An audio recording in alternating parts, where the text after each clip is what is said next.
Hello students. तो आज हम लोग करंट इलेक्ट्रिसिटी का लेक्चर नंबर 5 स्टार्ट करने जा रहे हैं, जिसमें कि हम लोग पढ़ेंगे कि जब टेम्परेचर हम बढ़ाते हैं तो रेजिस्टेंस और रेजिस्टिविटी कैसे चेंज करता है। तो 4 अलग अलग सब्सटेंसेस के लिए हम लोग पढ़ेंगे। पहला है कंडक्टर्स, फिर इंसुलेटर, सेमीकंडक्टर और है एलॉयस।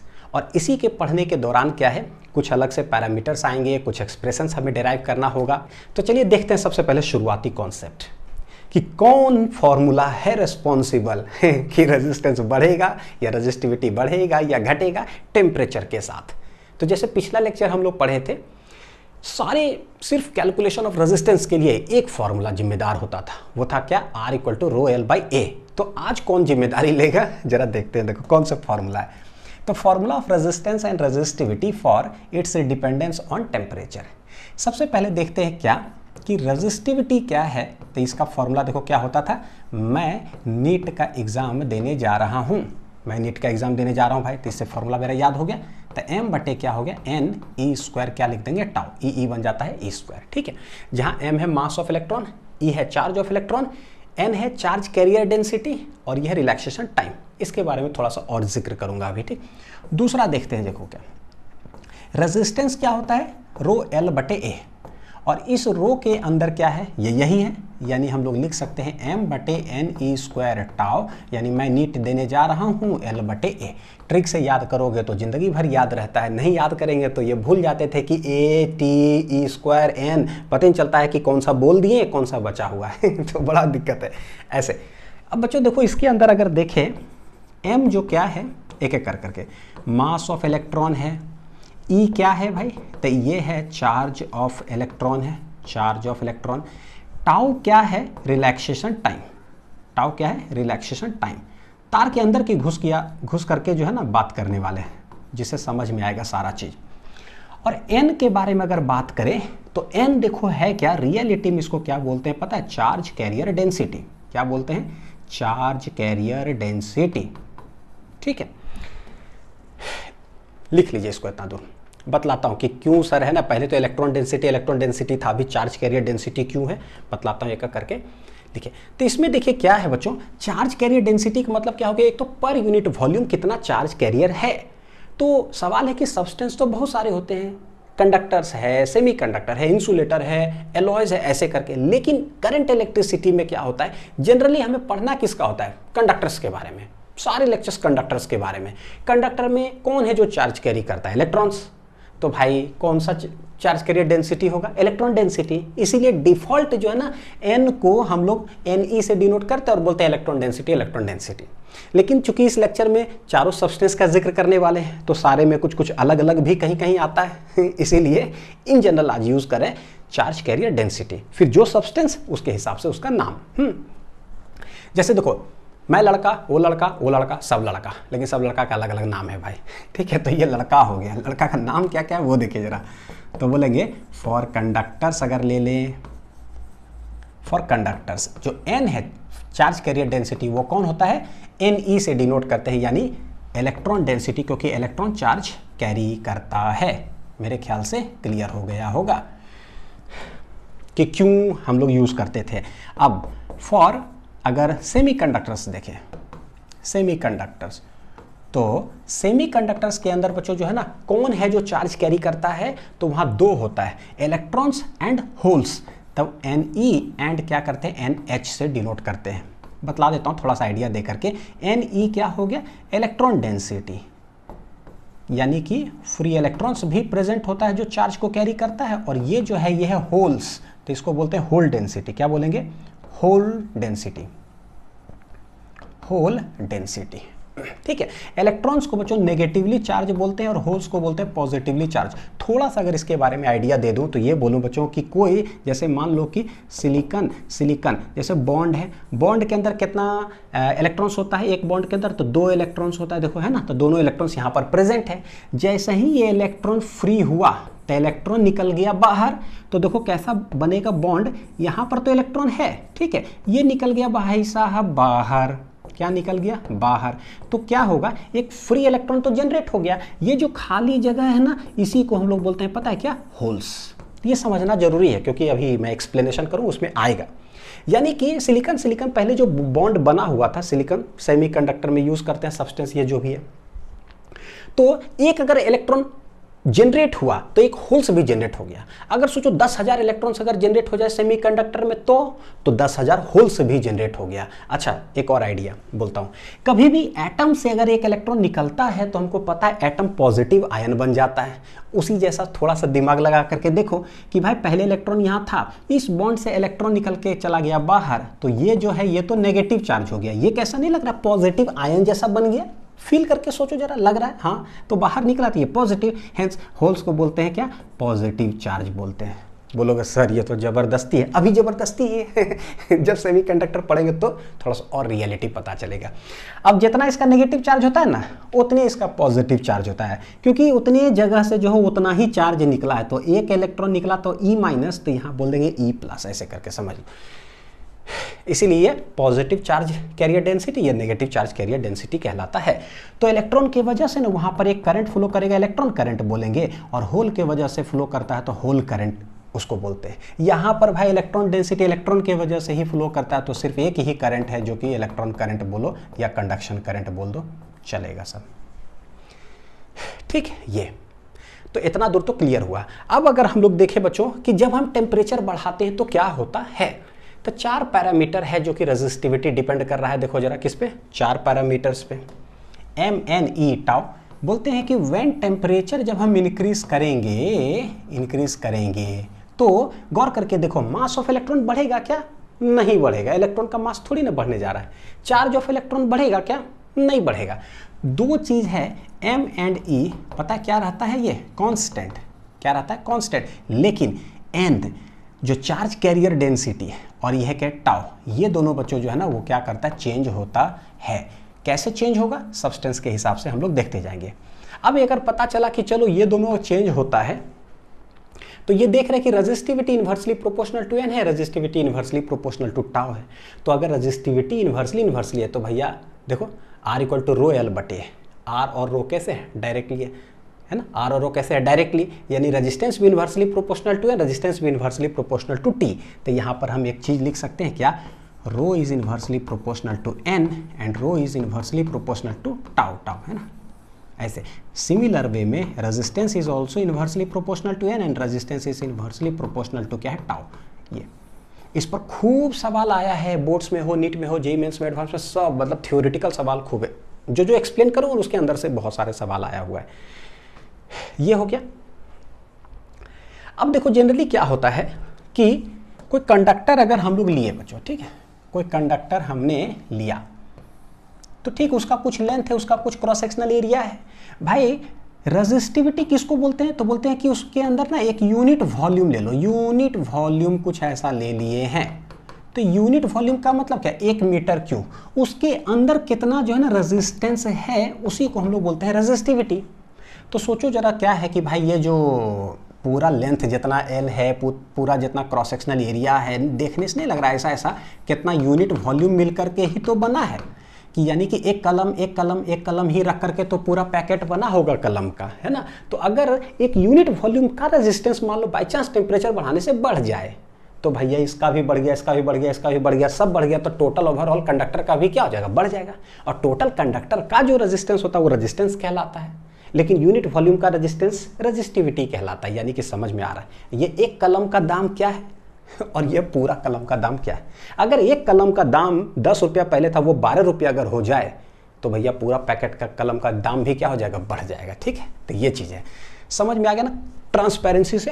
अब आते हैं बच्चों, यहाँ देखो जरा, ये दमदार पेज लग रहा होगा, मैं हटता हूँ स्क्रीन से, आप इसको जरा एक बार लिखिए। लेकिन लिखना कैसे, मैं एक चीज़ आप लोग को बताता हूँ। देखो बच्चों क्या है ये, variation of resistivity with temperature. तो रेजिस्टेंस तो पता है कि भैया पूरा कंडक्टर का है, तो जनरली जो है ना रेजिस्टिविटी की बात करते हैं। जैसे कि एक ही कलम के बारे में बात करूँ, इसका दाम बढ़ रहा है कि घट रहा है, एक कलम का बढ़ गया तो पूरा पैकेट का तो हो ही जाएगा स्टडी। यानी रेजिस्टिविटी का मेनली पढ़ो, रेजिस्टेंस डायरेक्टली प्रोपोर्शनल, अगर ये बढ़ा तो रेजिस्टेंस भी बढ़ेगा, है ना। करना क्या है, मान लो जैसे नोट्स ऐसे बनाते हो ना, ऐसे लिख रहे हो बच्चों, तो मैं सजेस्ट करूंगा कॉपी को जो है ना अभी ऐसे ना करके ऐसे टिल्ट करो, ऐसे हॉरिजॉन्टल, ठीक है, और यहाँ पर हेडिंग लिखो ऐसे variation of resistivity with temperature, variation of resistivity with temperature, और इसके अंदर जो है ना 4 लाइनिंग ऐसे बना लो, एक कंडक्टर्स के लिए, इंसुलेटर, सेमीकंडक्टर और एलॉयज के लिए, ठीक है, ताकि एक साथ चीजें समझ में आए। तो देखो क्या है, लिख लीजिए पहले इतना दूर, ये लिखा हुआ कि at room temperature charge carrier density, at room temperature charge carrier density चारों में, ठीक है। सबसे पहले बच्चों क्या करते हैं, हम कंडक्टर्स के बारे में पूरा डिटेल समझते हैं। एक समझ में अच्छा से आ गया ना तो बाकी सब कट कॉपी पेस्ट हो जाता है एकदम। देखो क्या है, कंडक्टर्स में कौन होता है भाई, फ्री इलेक्ट्रॉन्स। तो बोलते हैं रूम टेम्परेचर पर ही जो है ना बहुत नंबर ऑफ फ्री इलेक्ट्रॉन्स जो है ना पाया जाता है पर यूनिट वॉल्यूम। तो चार्ज कैरियर डेंसिटी है इलेक्ट्रॉन्स, तो हम लोग उसको बोलेंगे Ni, ठीक है। और रूम टेम्परेचर पर कितना होता है, तो रूम टेम्परेचर पर ही ये ऑर्डर होता है कितना, 10⁻28 ऑर्डर का, यानी कि 10⁻28 इलेक्ट्रॉन्स प्रेजेंट होता है कितना, पर मीटर क्यूब। यह है इलेक्ट्रॉन डेंसिटी। सोचो 10⁻28 भाई बहुत होता है, 10⁵, 10⁻6 है ना, 1000, 10,000, लाख, करोड़, पता नहीं कितना होगा, 100 लाख करोड़ की पता नहीं कितना है ना, गिनना पड़ेगा इसको। तो इतना इलेक्ट्रॉन्स पर मीटर क्यूब, मतलब 1 मीटर क्यूब वॉल्यूम में पाया जाता है, ठीक है। अब हम यहाँ देखते हैं बच्चों, दूसरे पर बोलूँ कि व्हेन टेम्परेचर जो है ना इंक्रीज करते हैं तो होता क्या है, हम इसका एनालिसिस करेंगे। है क्या भाई, कंडक्टर, ठीक, क्या है, कंडक्टर। कंडक्टर के अंदर हमें पता है कि पहले से ही फ्री इलेक्ट्रॉन्स बहुत मात्रा में है, और कंडक्टर के अंदर पॉजिटिव आयंस भी होगा, तो भैया एटम भी होगा, क्या होगा, एटम्स। और एटम्स में गोल गोल गोल गोल गोल गोल गोल गोल कौन घूमते रहता है, इलेक्ट्रॉन्स गोल गोल घूमते रहता है, ठीक। सबसे पहले चीज, जैसा ही हम टेम्परेचर बढ़ाएंगे, देखो पर यूनिट वॉल्यूम में पहले से ही भैया इतना खरबों इलेक्ट्रॉन्स है ना, करोड़ों, हजार करोड़, पता नहीं कितना है, उतना इलेक्ट्रॉन्स है, और वो जिगजैग पाथ में मूव कर रहा है। अब आप टेम्परेचर बढ़ाते हो तो सोचो क्या होगा, उसके अंदर जो एटम्स है वो भी एनर्जी गेन करेगा, और जो फ्री इलेक्ट्रॉन्स इधर उधर जा रहा है भैया वो भी एनर्जी गेन करेगा, ठीक। तो यानी कि दोनों एनर्जी गेन करेगा। सबसे पहला लाइन तो ये, तो बोलेंगे क्या, जो एटम्स है, ऐसे एरो करके लिखते जाइएगा कि एटम्स एंड जो इलेक्ट्रॉन्स है गेन्स एनर्जी, ये सब में होगा। जो भी एटम्स है उसके अंदर जो इलेक्ट्रॉन्स वो भी एनर्जी गेन करेगा, फ्री इलेक्ट्रॉन्स जो है वो भी एनर्जी गेन करेगा, और एटम्स जो है वो भी एनर्जी गेन करेगा।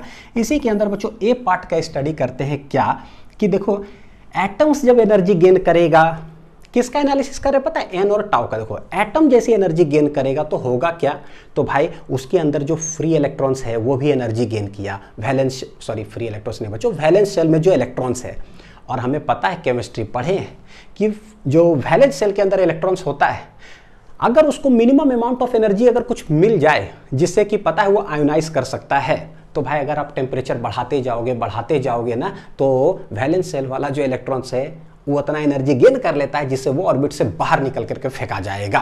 तो सोचो होगा क्या, इस प्रोसेस को हम लोग बोलते हैं आयोनाइजेशन हो रहा है। तो ionization of atoms takes place, और जैसे ही फ्री इलेक्ट्रॉन्स गया तो पर यूनिट वॉल्यूम में और इलेक्ट्रॉन्स आना चालू हो गया, यानी कि इलेक्ट्रॉन डेंसिटी क्या होने लगेगा, बढ़ने लगेगा। समझ में आ रहा है ना दो चीज।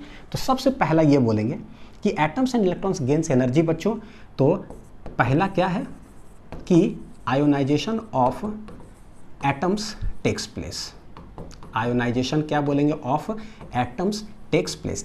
और ionization of atoms takes place, तो उससे क्या हो रहा है, तो उससे number of electron per unit volume ये क्या होने लगेगा, बढ़ने लगेगा, है ना, बहुत ज़्यादा, क्योंकि यहाँ से निकल कर करके और बढ़ने लगा। सिंस ये बढ़ने लगा, हमें पता है कि resistivity inversely proportional to N होता है। अगर ये बढ़ने लगेगा तो रेजिस्टिविटी घटने लगेगा, यानी कि रेजिस्टिविटी क्या होगा, डिक्रीज करना चालू कर देगा, ठीक है। एक तो ये।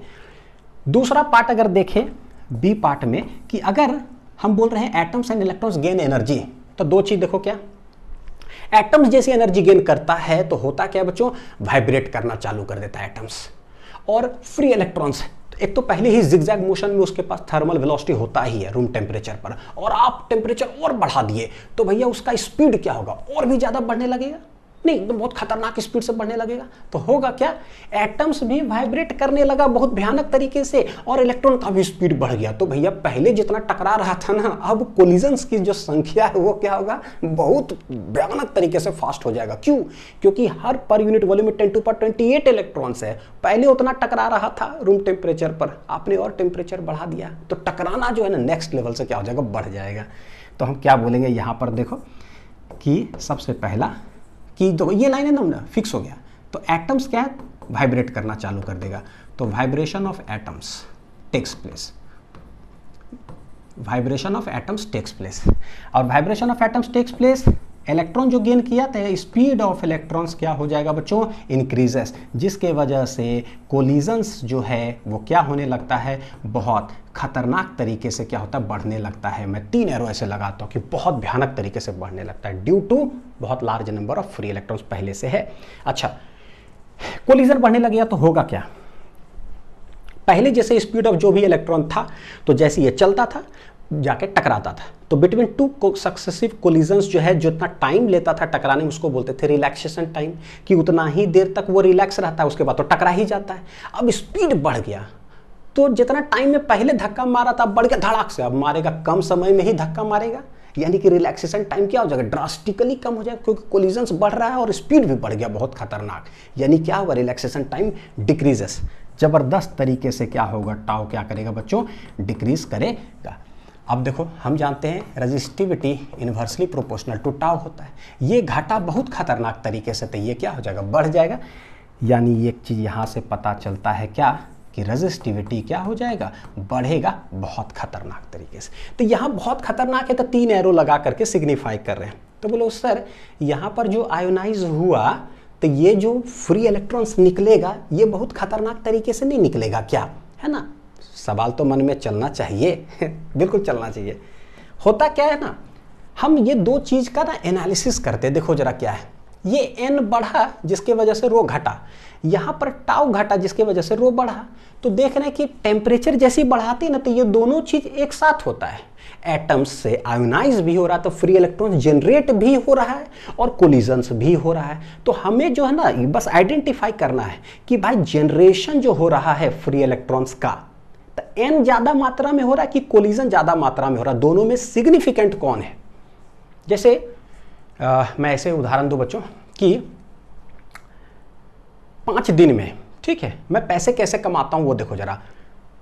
मतलब पैसे घट रहे हैं, मान लो मेरे पास जितना पैसा है ना, मान लो कि 2 रुपया, 5 रुपया, 6 रुपया ऐसे कर करके पर दिन जो है ना, मेरा पैसा जो है घट रहा है, ठीक है। लेकिन एक अलग तरीके से मेरे पास पैसा आ रहा है, 1 लाख रुपया, 2 लाख रुपया, 3 लाख रुपया, 4 लाख रुपया, 5 लाख रुपया। तो भाई 1 सप्ताह के बाद मेरे पास पैसा क्या होगा, क्या इफेक्ट होगा सोचो।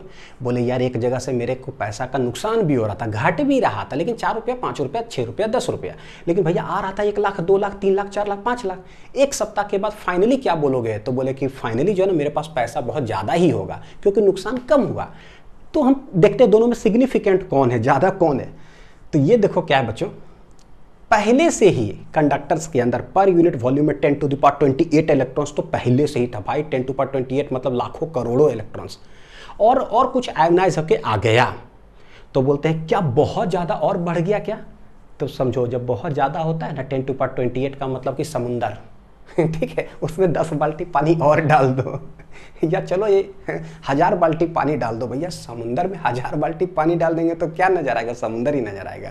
यानी कि सिग्निफिकेंट आपको वो दिखाई नहीं देगा कि अच्छा हमने देखो है ना 1000 बाल्टी डाला, वो ज़्यादा हमको अब दिख रहा है पानी, है ना, नहीं बोलेंगे। इसीलिए ये जो चेंज होता है ना, इंक्रीज किया लेकिन सिग्निफिकेंट ने, जिसके वजह से हम बहुत ज़्यादा नहीं बोलेंगे कि चेंज कर गया, बस इंक्रीज किया है। तो एक ही एरो से क्या है, ये सिग्निफाइड है, जिसकी वजह से ये घटा।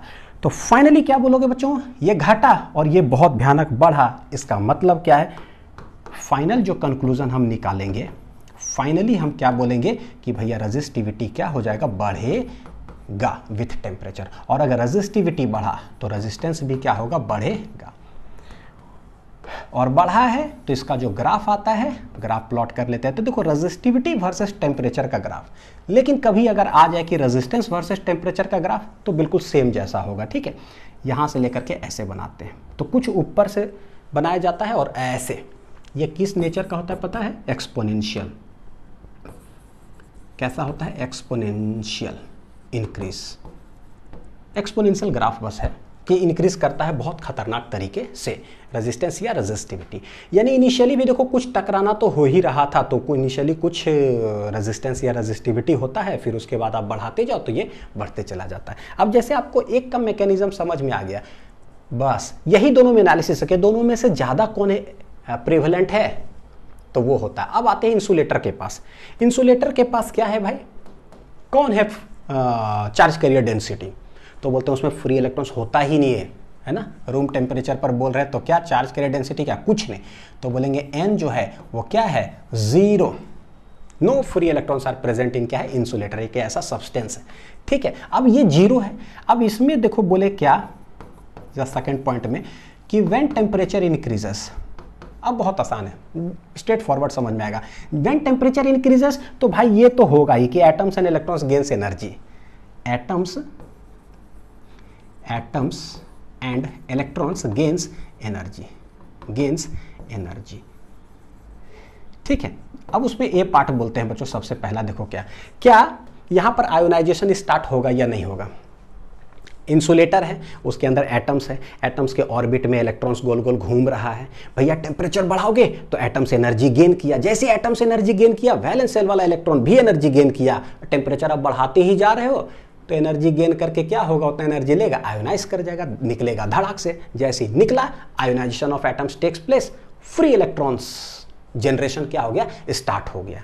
अब देखो बच्चों यहां पर क्या बोलेंगे, सबसे पहले the ionization of atoms takes place, ionization of atoms takes place, ठीक है। अब जैसे आयोनाइजेशन हुआ तो हम लोग बोलेंगे फ्री इलेक्ट्रॉन्स जो है वो क्या होता है, बढ़ने लगता है।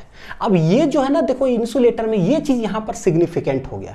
पहले क्या था, समुंदर, उसमें से 1000 बाल्टी पानी, तो पता नहीं चला कि भैया है ना समुंदर में वो बाल्टी पानी दिख रहा है कि नहीं दिख रहा है। लेकिन यहां पर क्या था, पहले कोई चार्ज नहीं था, मतलब पानी है ही नहीं, मतलब एक बाल्टा ले लिए बड़ा सा, उसमें पानी है ही नहीं, और उसमें 10 मग अगर पानी डालें तो हमको दिखेगा, देखो भैया पानी बढ़ा, क्योंकि पहले पानी था ही नहीं।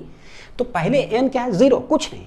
लेकिन जैसे ही टेम्परेचर बढ़ाते, आयोनाइजेशन होने की वजह से ये जो बढ़ता है ये सिग्निफिकेंट होगा, आपको ये दिखेगा उसका इफेक्ट, जिसके वजह से बच्चों क्या बोलते हैं, ये बहुत ज़्यादा मात्रा में जनरेट हुआ, ये दिखा।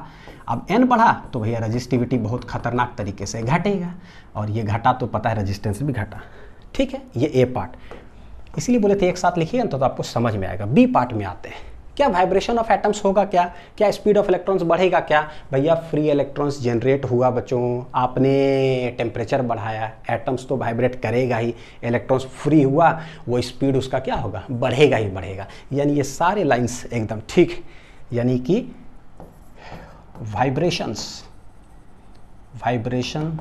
ऑफ एटम्स क्या होगा, देखो इंक्रीजेस। उसके बाद स्पीड ऑफ इलेक्ट्रॉन्स इंक्रीजेस। अगर स्पीड बढ़ेगा तो हमें पता है कि कोलिजन्स क्या होगा, कोलिजन्स बढ़ेगा, ठीक है। कोलिजन्स बढ़ा तो रिलैक्सेशन टाइम घटा, और अगर ये घटा तो रजिस्टिविटी बढ़ा। एकदम ठीक ठाक जैसे एक्सप्लेनेशन ये है। तो बोलो सर इसमें आपने एक ही एरो क्यों लगाया, इसमें बहुत ज़्यादा मात्रा में नहीं हुआ क्या, कंपेयर करो कंडक्टर से तब समझ में आता है। पहले से 10⁻28 इलेक्ट्रॉन्स था, रूम टेम्परेचर पता है कि जिग-जैग मोशन में जा रहा है, दन दन दन दन दन दन तो मार तो रहा है, कोलिजन्स तो हो ही रहा है, और अपने आप मतलब आपने और टेम्परेचर बढ़ा दिया तो कोलिजन्स क्या हो गया, और नेक्स्ट लेवल से खतरनाक हो गया, है ना। यहाँ देखो क्या है भाई, रूम टेम्परेचर पर इलेक्ट्रॉन्स है ही नहीं कोई, तो कितना कोलिजन हो रहा है, कुछ नहीं कोई है ही नहीं, कोलिजन ही नहीं हो रहा है।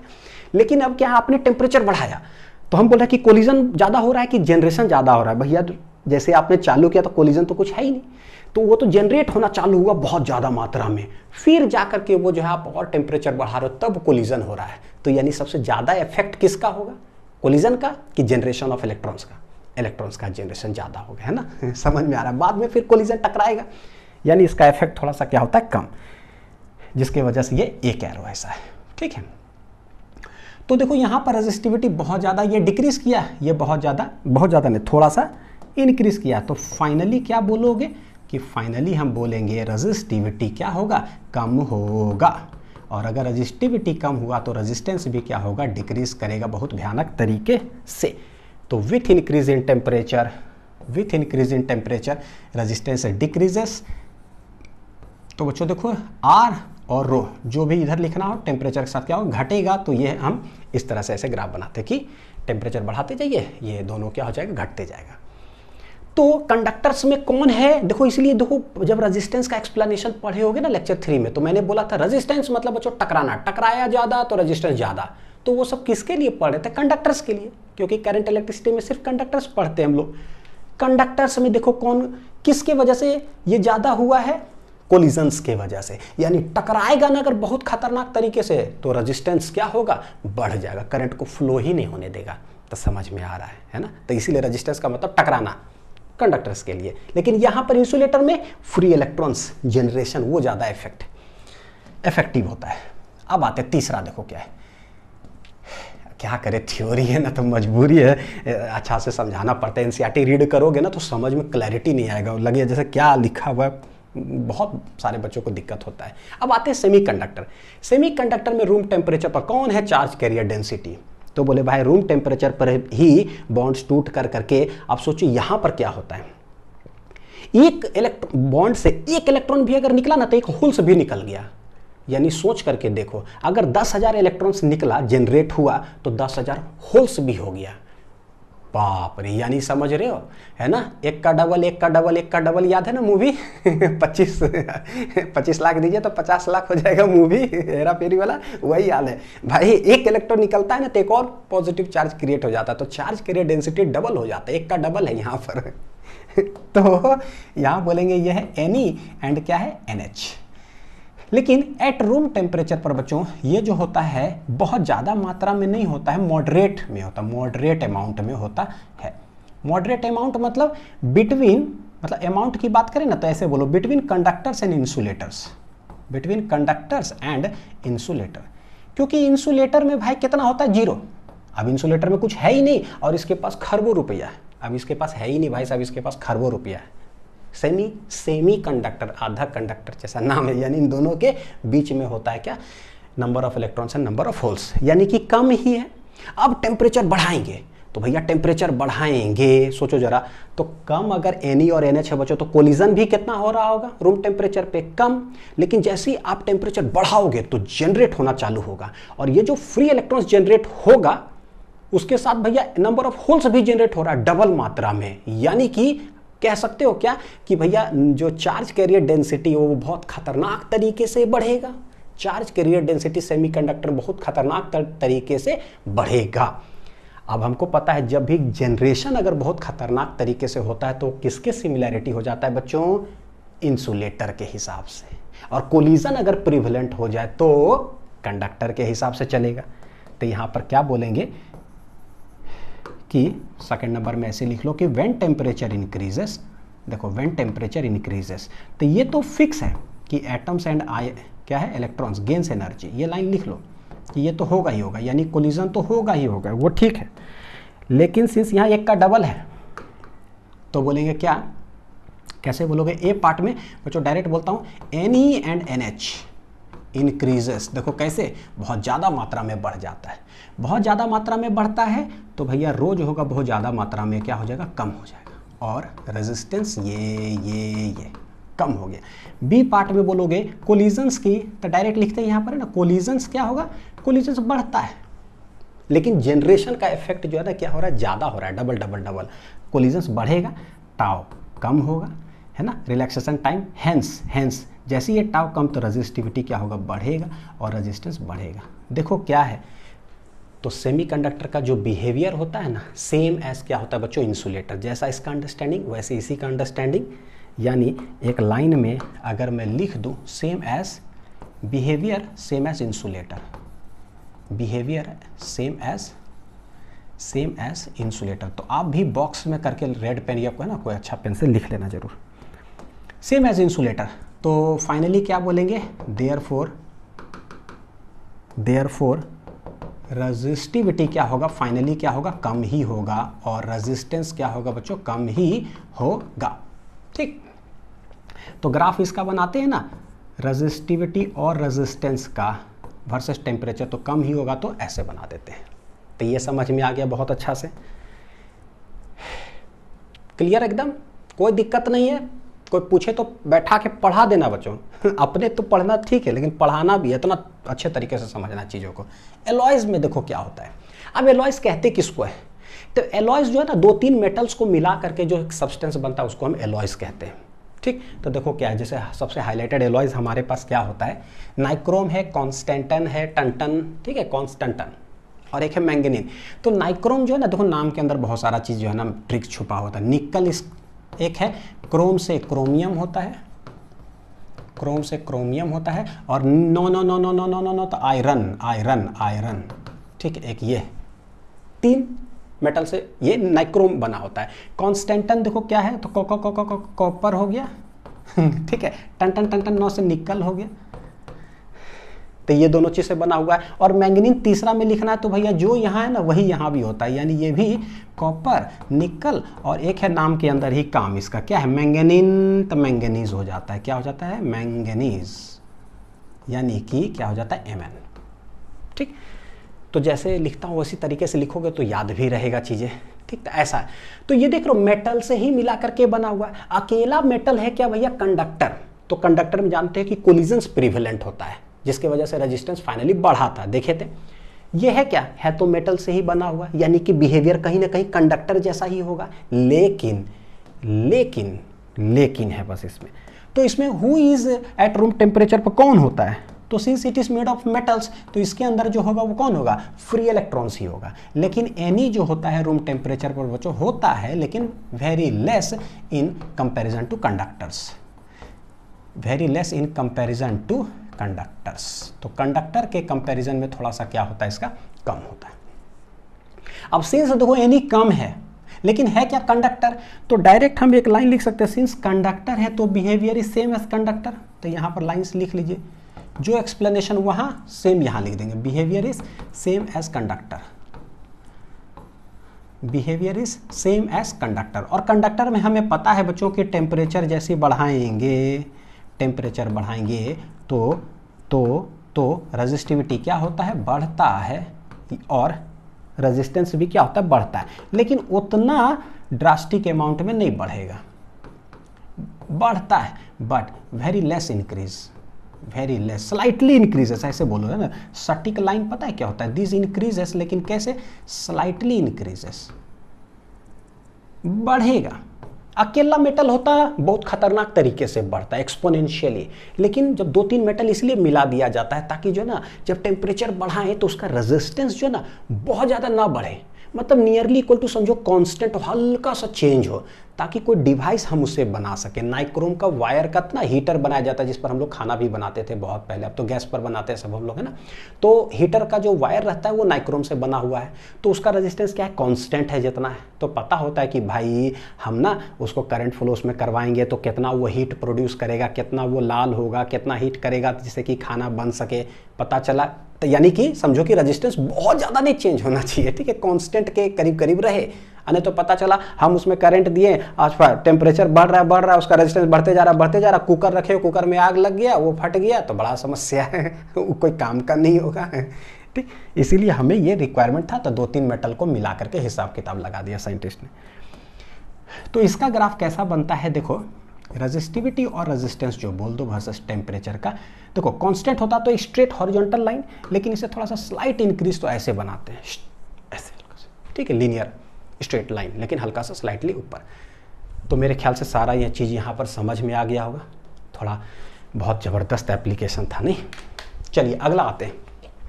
नेक्स्ट टॉपिक क्या है हमारा, expression of variation of resistance and resistivity with temperature for a किसके लिए निकालेंगे, कंडक्टर के लिए। यानी कि कंडक्टर के लिए हमको पता है कि टेम्परेचर बढ़ाते हैं तो रेजिस्टेंस बढ़ता है।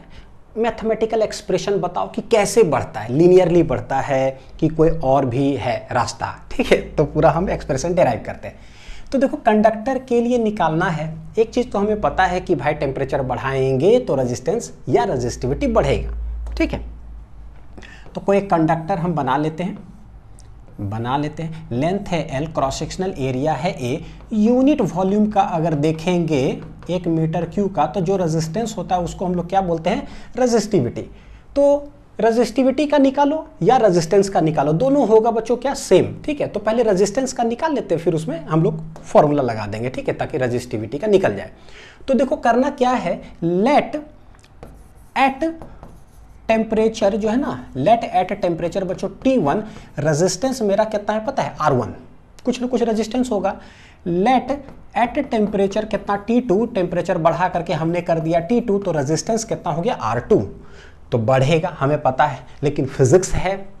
T1 से लेकर के कर दिए T2, तो रेजिस्टेंस R1 से हो गया कितना, R2, तो भाई ये बढ़ रहा है, तो फिजिक्स है। कैसे बढ़ता है, लेट थोड़ा सा चेंज किए तो बताओ कितना रेजिस्टेंस चेंज करेगा, थोड़ा सा इंक्रीमेंट होगा, तो भाई थोड़ा थोड़ा थोड़ा थोड़ा थोड़ा टेम्परेचर बढ़ाते जाएंगे, थोड़ा थोड़ा थोड़ा थोड़ा रेजिस्टेंस बढ़ते जाएगा, फिर कर देंगे इनिशियल से लेकर के फाइनल तक क्या कर देंगे, इंटीग्रेट, अपने आप आंसर आ जाएगा। ठीक है, चलिए देखते हैं। तो बोलते हैं कि क्या इन दोनों के बीच में बच्चों लेट एट, क्या बोलेंगे, at any temperature T, at any temperature T resistance कितना है, लेट इट बी R, बीच में कहीं है। अब थोड़ा सा इंक्रीमेंट करते हैं dt, तो रेजिस्टेंस में भी चेंज कितना हो जाएगा, थोड़ा सा dr, तो बोले let temperature changes by dt, changes by कितना है dt, तो लेट रेजिस्टेंस में कितना चेंज हो गया उसको बोल देंगे dr dr dr। तो देखो क्या है, एक्सपेरिमेंटली जो फाउंड आउट है ना, वो देखो बताता हूं। इट इज फाउंड दैट क्या, कि भाई जो थोड़ा सा चेंज इन रेजिस्टेंस हुआ है ना, वो डायरेक्टली प्रोपोर्शनल होता है क्या, चेंज इन टेम्परेचर का। तो वह हम समझ में भी आता है भाई, अगर थोड़ा सा चेंज करोगे तो थोड़ा सा रेजिस्टेंस बढ़ेगा, यानी डायरेक्टली है, और ज़्यादा चेंज करोगे तो और ज़्यादा टकराहट बढ़ेगा, टकराना। कंडक्टर में सिर्फ रेजिस्टेंस का मतलब डायरेक्ट टकराना, टकराना बढ़ रहा है क्या, बढ़ रहा है तो बढ़ रहा है ज़्यादा टकराएगा तो ज़्यादा टेम्परेचर बढ़ा तो ज़्यादा टकराएगा, तो डायरेक्टली प्रोपोर्शनल। तो ये हो गया मेरे लिए इक्वेशन नंबर 1। दूसरा एक और होता है क्या, कि जो चेंज इन रेजिस्टेंस होता है ना, ये डायरेक्टली प्रोपोर्शनल होता है क्या, कि किसी भी टेम्परेचर पे जो रेजिस्टेंस ले रहे हो वो है क्या, क्योंकि हम यहीं से लेकर के थोड़ा सा इंक्रीमेंट कर रहे हैं तो थोड़ा सा बढ़ा टकराहट। तो बोलता है कि थोड़ा सा जो टकराना बढ़ता है ना, वो डिपेंड करता है कि T टेम्परेचर पर ना रेजिस्टेंस है कितना। अगर कम है, मैं ऐसे समझाता हूँ, ऐसे समझ में नहीं आएगा, कम है तो कम है, ज़्यादा ऐसे नहीं बच्चों, समझना। मान लो कि T टेम्परेचर पर 2 ही इलेक्ट्रॉन टकरा रहा है, कितना इलेक्ट्रॉन टकरा रहा है, 2 इलेक्ट्रॉन टकरा रहा है, तो कितना रेजिस्टेंस है समझ में आ रहा है। अब क्या करते हैं, एक 10 डिग्री बढ़ा देते हैं, कितना दिए, 10 डिग्री बढ़ा दिए, तो टकराहट कितना बढ़ेगा समझ में आपको आ रहा है। पहले 2 इलेक्ट्रॉन टकरा रहा था, 10 डिग्री आपने बढ़ाया तो कितना टकराहट बढ़ेगा समझ में आ रहा है। मान लो दूसरा एग्जांपल, लेट 5000 इलेक्ट्रॉन्स अभी टकरा रहा है, कितना इलेक्ट्रॉन टकरा रहा है, 5000 इलेक्ट्रॉन्स टकरा रहा है। अब फिर से 10 डिग्री बढ़ा दो, तब टकराहट कितना बढ़ेगा, तो समझ में आता है भाई 5000 इलेक्ट्रॉन्स टकरा रहा है का मतलब है कि सब बहुत खतरनाक स्पीड से ऑलरेडी चल रहा है, 5000 लोग। अब थोड़ा सा भी बढ़ाओगे टेम्परेचर तो 5000 लोग किस रफ्तार से टकराएगा एनर्जी गेन करेगा, तो टकराहट बहुत ज़्यादा बढ़ जाएगा, है कि नहीं। यानी समझ में आया बच्चों कि अगर कम टकराना होगा, 10 डिग्री बढ़ाए, मतलब ना थोड़ा सा टेम्परेचर चेंज कर दिया हमने, तो टकराना थोड़ा बढ़ गया। लेकिन अगर यहाँ पर 5000 अगर हो ना, वो बढ़ेगा तो बहुत ज़्यादा अमाउंट में बढ़ जाएगा। तो वही चीज़ है कि कितना रेजिस्टेंस है अभी इनिशियली वो देख लो, उस पर डिपेंड करता है। कम होगा तो ये भी कम चेंज होगा, अगर ये ज़्यादा हुआ ना तो थोड़ा सा चेंज भी क्या होगा, वो ज़्यादा होगा। ठीक है, तो इस पर भी डिपेंड कर जाता है। अब ये दोनों को अगर हम लोग मिलाएं तो देखो dr क्या आ जाएगा, डायरेक्टली प्रोपोर्शनल टू r है, डायरेक्टली प्रोपोर्शनल टू क्या है, dt dt dt। ठीक है, लिख लीजिए, एक एक करके हम लोग लिखते चलते हैं। देखो यहां से प्रोपोर्शनलिटी हटाएंगे बच्चों तो एक कांस्टेंट लगेगा, उसको बोलते हैं क्या, अल्फा। क्या बोलते हैं, अल्फा। देखने में लगता है ये भी अल्फा जैसा, नहीं, ये है प्रोपोर्शनलिटी और ये है अल्फा। ये हो जाएगा r dt dt dt। तो बोलिए ये जो एक्सप्रेशन आया है तो ये अल्फा देख लो, देखने से लग रहा है ना, वेयर अल्फा इक्वल टू क्या है बच्चों, कांस्टेंट ऑफ प्रोपोर्शनैलिटी। लग रहा है ना कि ये क्या है भाई, constant of proportionality, constant of proportionality. ठीक है, ये है कांस्टेंट जैसा फील आ रहा है, लेकिन ये जो अल्फा है ना, स्लाइटली बच्चों ये डिपेंड कर जाता है टेम्परेचर पे। जो सटीक चीज़ है ना वो मैं बता रहा हूँ, तो मैं अलग से इसको लिख दूंगा। इसका नाम होता है टेम्परेचर कोएफिशिएंट ऑफ रेजिस्टेंस बोलो, या टेम्परेचर कोएफिशिएंट ऑफ रेजिस्टिविटी बोलो, चलेगा, दोनों नाम इसका होता है। दोनों। अल्फा क्या कांस्टेंट ऑफ प्रोपोर्शनलिटी तो है, यहां पर लगता है कि जैसे ये हट करके कांस्टेंट आया, लेकिन alpha slightly depends upon temperature. तो बोलेंगे पता है इन रियलिटी क्या होता है, वो देख लीजिए। क्या? अल्फा स्लाइटली डिपेंड्स अपॉन, किस पर डिपेंड करता है? टेम्परेचर पर डिपेंड करता है। यानी दैट इज, डिपेंड करना का मतलब क्या कि alpha is a function of क्या हो जाएगा? टेम्परेचर। कोई भी चीज, जैसे एक्सेलरेशन टाइम पर डिपेंड कर रहा है तो acceleration is a function of time. Velocity distance पर डिपेंड कर रहा है, यानी velocity is a function of distance. तो अल्फा स्लाइटली ऐसा होता है, किसमें? रियलिटी में ये है। लेकिन हमारे सिलेबस में ना आपको जनरली अल्फा जो है कांस्टेंट नजर आएगा। क्या नजर आएगा? कांस्टेंट। तो मैं ये भी लाइन लिख देता हूं, but in our syllabus generally alpha is taken as क्या है? कांस्टेंट। अल्फा, चलो लिख देता हूं, है ना, alpha taken as constant generally.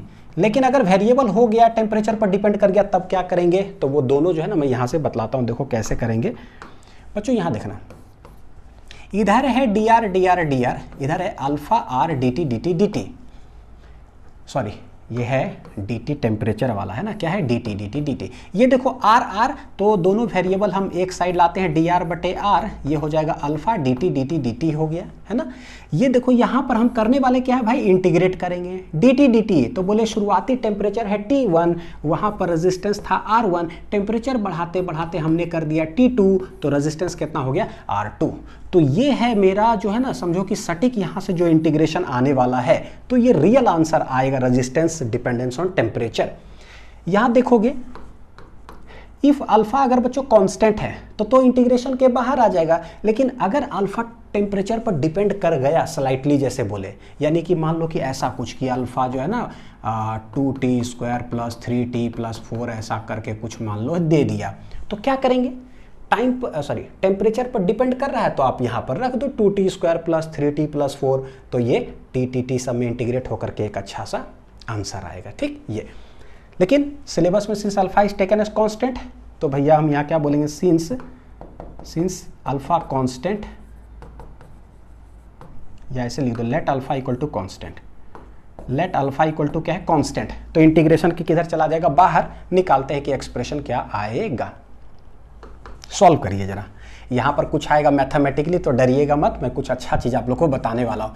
dr बटे r, dx बटे x होता है ln x, तो dr बटे r होगा क्या? ln r हो जाएगा। कहाँ से कहाँ तक? r1 से r2 तक। अल्फा कांस्टेंट तो इंटीग्रेशन के बाहर, dt का इंटीग्रेशन हो जाएगा t, कहाँ से कहाँ तक? t1 से लेकर के t2 तक। ये देखो कैसे लिखोगे बच्चों, ये नेचुरल लॉगरिदम है। ये पिछले एक दो लेक्चर से भी यूज हो रहा है। dx बटे x ln x बहुत बार आता है लॉगरिदम, नेचुरल लॉगरिदम। ये तो किन्हीं भी बच्चे को नेचुरल लॉगरिदम को लेकर दिक्कत अगर होगा ना, यूट्यूब में बच्चों टाइप करिएगा लॉगरिदम फिजिक्स लिंक्स, सब टेंशन खत्म। आज कुछ आने वाला है तो हो सकता है पढ़ना पड़ जाए, वो देख भी लीजिएगा वीडियो ना, तो टेंशन खत्म। तो r के जगह पर क्या हो जाएगा? r2 माइनस ln क्या लिखेंगे? r के जगह पे r1 हो गया। अल्फा इधर हो जाएगा कितना? Final temperature minus initial temperature, रखिए T2 - T1।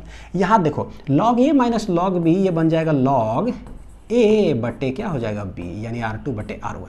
ये है अल्फा T2 माइनस कितना है? T1। देखो नेचुरल लॉगरिदम है तो इसका बेस कितना होता है? e। तो भाई अब हम ना लॉगरिदम हटे और ये रेजिस्टेंस के रूप में लिखना चाहते हैं, तो कैसे लिखें?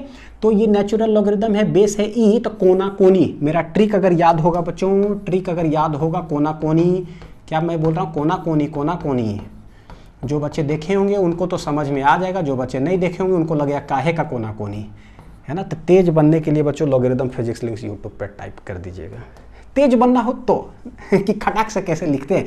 तो ये है बेस ई, तो कोना कोनी इधर गुना करो तो ई के पावर वो इक्वल टू हो जाएगा ये, यानी क्या लिखेंगे कि R2 बटे R1 हो जाएगा क्या? ई के पावर अल्फा कितना? T2 माइनस क्या हो जाएगा? T1।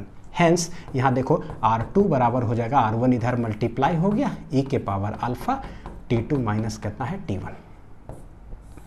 तो this is the real variation of resistance with temperature, जो कि कैसे है, ई के पावर समथिंग है। ई के पावर एक्स मतलब क्या होता है, एक्सपोनेंशियली वेरी करेगा। एक्सपोनेंशियल वेरी करने का मतलब खतरनाक तरीके से जो है ना वेरी करता है। लीनियर मतलब होता है धीरे धीरे। लीनियर मतलब कि इस महीना 1000 रुपया मिला सैलरी मान लो, तो अगला महीना 2000, फिर 3000, फिर 4000, फिर 5000, हर महीना 1000 रुपया बढ़ता है। एक्सपोनेंशियल का मतलब होता है कि इस महीना 1000, अगला महीना 1 लाख, उसके बाद 1 करोड़, उसके बाद 20 करोड़। तो ये कैसा ग्रोथ होता है, एक्सपोनेंशियल ग्रोथ होता है ना। तो ये है एक्सपोनेंशियल का मतलब। टेम्परेचर बढ़ाते जाओगे, रेजिस्टेंस एक्सपोनेंशियली इंक्रीज करता है। तो ये है बच्चों, पता है क्या, this is the exact relation. मैं जो भी चीज़ लिख रहा हूँ ना, बड़ा काम के लिए है, बताऊंगा कि एनसीईआरटी से कैसे क्या चीज़ है ना मिलता है सब चीज़। Exact relation of resistance with क्या है, टेम्परेचर वेरिएशन। यह है एग्जैक्ट रिलेशन। तो क्या है एग्जैक्ट रिलेशन, तो बोलेंगे रेजिस्टेंस, क्या बोलेंगे बच्चों, resistance varies exponentially with temperature. तो एग्जाम में आता है, तो है ना, सारे एग्जाम्स के लिए बड़ी इंपॉर्टेंट ये लाइन है कि एग्जैक्ट जो है कैसे वेरी करता है रेजिस्टेंस विथ टेम्परेचर, तो एक्सपोनेंशियली वेरी करता है। बच्चों देखो अल्फा के बारे में ना अभी मैं पूरा जिक्र करूंगा, अभी जानो क्या, ठीक है, नोट पॉइंट के रूप में कि अल्फा जो होता है ना, तो ये है इट इज ऑफ, क्योंकि अभी मैथमेटिकल चल रहा है तो एक करके सिर्फ समझते जाइए और है ना अच्छा नोट डाउन करते जाइए। अभी रियल मीनिंग थोड़ा देर के बाद पता चलेगा। अल्फा जो होता है it is of the order of, क्या होता है पता है, 10 टू द पावर -3 और 10 टू द पावर -4 ऑर्डर का ये होता है। यानी जो वैल्यू इसका होता है ये मतलब 2 × 10 टू पावर -3 या 2 × 10 टू पावर -4, 3 × 10 टू पावर -4, इतना ऑर्डर का होता है, यानी बड़ी कम होता है। तो गौर करके यहाँ देखो, ये जो पावर में आया हुआ है अल्फा × T2 - T1, ये होगा क्या, अल्फा × T2 - T1, इसका जरा सा निकाल करके बच्चों देखते हैं कि क्या होगा। तो लेट T1 है मान लो कि 0 डिग्री सेंटीग्रेड ले लेते हैं, T2 जो है हमने ले लिया मान लो 80 डिग्री सेंटीग्रेड, कि 0 से लेकर के 80 डिग्री तक हमने टेम्परेचर को चेंज किया, तो बताओ रेजिस्टेंस कितना चेंज करेगा। ठीक है, अल्फा अभी हमने देखा कि भाई बहुत कम ऑर्डर का है, लेट 10 टू द पावर -4 ही ले लेते हैं, 1 × 10 टू द पावर -4 है ना, ले लिए, देखिएगा। तो भाई अल्फा × T2 - T1 जरा एक बार गुना करके देखते हैं कि ये पूरा जो पैरामीटर ऊपर आया हुआ है वो बहुत छोटा है कि बहुत बड़ा है। अल्फा कितना है, 10 to the power -4, T2 - T1 80 - 0, ये आ कितना आ जाएगा देखो जरा, ये 80 × कितना, यानी 80 × 10 टू द पावर -4, ये हो जाएगा 8 × 10 टू द पावर -3। बच्चों कितना लिखेंगे, 0.00 क्या आ जाएगा, 8। यानी कि अल्फा × T2 - T1 लेते हैं और ये हम टेम्परेचर को वेरी किए 0 से लेकर के 80 डिग्री तक, यानी बहुत ज़्यादा हमने टेम्परेचर चेंज नहीं किया कि 0 से लेकर के 5000 डिग्री सेंटीग्रेड, वो हो गया बहुत ज़्यादा वेरिएशन। हमने थोड़ा वेरी किया है, जो कि सवाल में कोई भी एग्जाम हो बच्चों, बोर्ड्स नीट जे कुछ भी हो, हमेशा जो है ना स्मॉल वेरिएशन ही लेता है, 0 से 80, 0 से 100, 20 से 60, ऐसा कुछ स्मॉल वेरिएशन ऑफ टेम्परेचर लेते हैं। तो देखें कि अल्फा × T2 - T1 जो आता है वो क्या आता है, वेरी स्मॉल। तो ये जो हमने टेम्परेचर वेरी किया, क्या किया है कि वेरी स्मॉल वेरिएशन, टेम्परेचर हमने कैसा वेरी किया, वेरी स्मॉल वेरिएशन। तो ये जो प्रोडक्ट आता है ये कैसा आता है भैया, वेरी वेरी स्मॉल आता है। ठीक, एक तो ये लिख लीजिए इसको पूरा।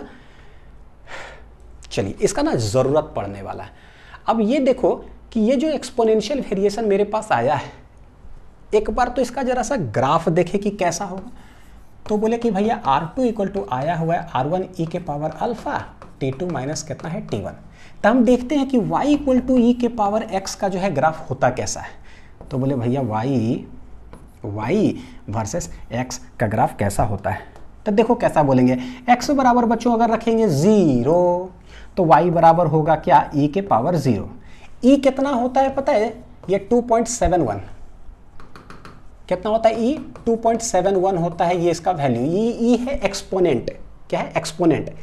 जनरली हम लोग राउंड ऑफ करके बच्चों तेज बनने के लिए क्या लिख लेते हैं 3, ताकि जल्दी जल्दी कैलकुलेट कर सके। ठीक है, तो 3 के पावर 0 क्या हो जाएगा 1, समझने के लिए। अच्छा x जैसी और आगे बढ़ाते जाएंगे तो यानी कि सबसे पहले x इक्वल टू 0 पर y का वैल्यू कितना आया 1 आया, यानी कि कुछ ना कुछ आया है। अब रखो x के पावर 1, x मतलब सॉरी x बराबर रखो 1 रखोगे क्या आएगा 3 के पावर 1 कितना होगा 3, फिर 2 तो 3 के पावर 2 कितना हो जाएगा 9, यानी ऐसे। तो देखो क्या है ना, ये ऐसे ऐसे ऐसे बच्चों बढ़ते चला जाता है। इसी को हम लोग बोलते हैं क्या, एक्सपोनेंशियली वेरी कर रहा है। कैसा है, एक्सपोनेंशियली वेरी कर रहा है। और पूरा अगर एक्स एक्सिस में भी ऐसे अगर ग्राफ बनाया जाए तो ये ग्राफ जो है ना कैसे जाता है पता, ऐसे जाता है। अभी आपने 0 रखा तो ये आया 1, आप रखो -1 -2 तो 3 के पावर -1 क्या होगा, और कम और कम और कम और कम। तो ये होता है एक्सपोनेंशियल वेरिएशन का ग्राफ, जैसे जैसे बढ़ते जाएगा तो बढ़ते चला जाएगा। ठीक है, देखो तो रेजिस्टेंस कैसे वेरी करेगा टेम्परेचर के साथ, तो सेम वेरिएशन करता है, कुछ ना कुछ यहाँ होता है और ये होता है ऐसे, जो कि देखो एनसीईआरटी के अंदर ग्राफ भी जिक्र है। अब आप रिलेट कर पाओगे कि क्यों ऐसा होता है, फर्स्ट क्वाड्रेंट में देखेंगे तो, है ना, क्योंकि एक्सपोनेंशियल है। तो ये कैसा वेरिएशन हो गया भैया, एक्सपोनेंशियल वेरिएशन, एक्सपोनेंशियल वेरिएशन। अब मैं ये कह रहा हूँ कि चाहे रेजिस्टेंस बोलो बच्चों या अपना रेजिस्टिविटी बोलो, दोनों का मीनिंग हो जाएगा सेम। क्यों, तो जरा सा नोट पॉइंट एक और लिख लो आप। सिंस देखो मेरे पास आया है रिलेशन क्या, देखो R2 equal to R1 e के power alpha T2 minus T1। थोड़ा सा मैथमेटिकल है, क्या करें, डरना नहीं, हर पॉइंट में एक्सप्लेन करते जा रहा हूँ, ठीक। तो R बराबर होता क्या है, रो एल बटे ए। भैया ये भी टकराना ही है, बस यूनिट वॉल्यूम में कितना टकराएगा तो रेजिस्टिविटी। तो हम क्या लिखे, तो रो एल बटे ए, तो ये लिखेंगे रो 2 एल बटे ए। लेंथ ऑफ द कंडक्टर लिए थे एल, एरिया है ए। तो इनिशियली कितना है, तो ये हो जाएगा रो 1 एल बटे ए ई के पावर अल्फा T2 माइनस कितना है T1। ये देखो एल बटे इधर चला गया, हैंस रो 2 इक्वल टू आ गया रो 1 ई के पावर अल्फा कितना हो जाएगा T2 माइनस क्या है T1। ये देखो ये हो गया, यानी जैसा रेजिस्टेंस का वेरिएशन वैसा ही रेजिस्टिविटी का वेरिएशन है, हो गया। तो ये सब एग्जैक्ट रिलेशन है जो इंटीग्रेशन के रास्ते प्रूफ करके हमने लाया है, हो गया। अब ना बच्चों मैं आपको जरा एक चीज दिखाता हूं, देखो क्या कि एनसीईआरटी में लाइन जो लिखा हुआ वो क्या है, और देखो रीडिंग करोगे तो कैसे कुछ भी समझ में नहीं आएगा और बहुत सारा डाउट्स मन में क्लियर होगा, जो कि क्लैरिफाइड भी नहीं है इसमें, है ना। अब इसको जो बोलो, लेकिन हम लोग करेंगे क्लैरिफाई। देखो क्या बोलता है, क्या, क्योंकि ये रिलेशन बहुत हाईलाइटेड है। Over a limited range of temperature, कैसा range of temperature, limited range of temperature. इसका मतलब होता है क्या, that is not too large, यानी कि लिमिटेड रेंज ऑफ टेम्परेचर मतलब थोड़ा सा कम वेरिएशन का हो, जैसे 0 से 80 डिग्री, 20 से 100 डिग्री, ऐसा कुछ जो हम एग्जांपल ले रहे थे। तो अगर लिमिटेड रेंज ऑफ टेम्परेचर अगर वेरिएशन हो रहा हो तो बोलता है कि resistivity of A metallic conductor is approximately given by ये हैं, क्या क्या क्या क्या, अप्रोक्सीमेटली गिवन बाय है ये, ऐसा। तो सोच लो जरा, एक तो क्या यहां पर लिया है बच्चों कंडीशन। देखो एनसीईआरटी जो लिखता है कैसे लिखता है, आधा अधूरा ना, समझ में बच्चों नहीं आएगा बहुत सारा जगह, इसीलिए तो एनसीईआरटी पढ़ते वक्त नींद आता है देखो बहुत लोग का, देखो आप लोग का रहता है सर एनसीईआरटी पढ़ते समझ में नहीं आता सर, बड़ी नींद आता है, बस यही सब कारण है कि कुछ क्लैरिटी नहीं है उसमें, जो है ना क्लियर आता है, एकदम कॉम्पैक्ट तरीके से लिखा हुआ है। पहला कंडीशन है कि भैया जो T2 माइनस T1 है ना, वो होना चाहिए वेरी स्मॉल वेरिएशन होना चाहिए।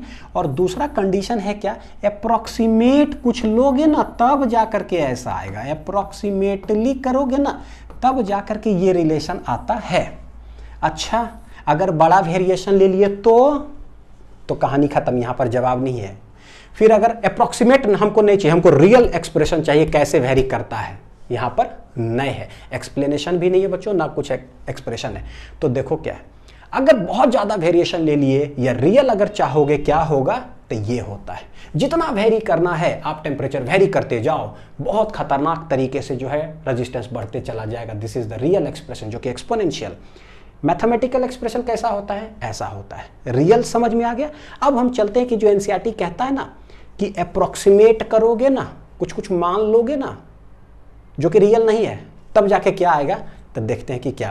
तो ई के पावर अल्फा जो है बच्चों T2 माइनस T1, अभी आपको सॉल्व करके बताए थे कि alpha into T2 minus T1, अगर रेंज ऑफ टेम्परेचर स्मॉल लेते हैं 0 से 80, 20 से 60 ऐसा कुछ करके, तो ये प्रोडक्ट आया था बहुत छोटा, 0.008 टाइप का ऐसा कुछ आया था। ठीक है, करके बताता हूँ। देखो बहुत सारा बात हो जाता है यार।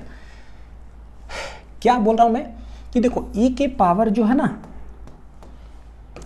e के पावर x का बच्चों, ये मैथ्स के लिए है, तो जो बायो के स्टूडेंट होंगे ना, आप सिर्फ सुन लीजिएगा, जो रिजल्ट यहाँ पर आएगा ना आप उस पर फोकस करिएगा, लेकिन एक बार सुन लीजिएगा तो समझ में आ जाएगा। मैथ्स के स्टूडेंट के लिए तो जरूरी हो जाता है क्योंकि आपका मैथमेटिकल चीज़ है।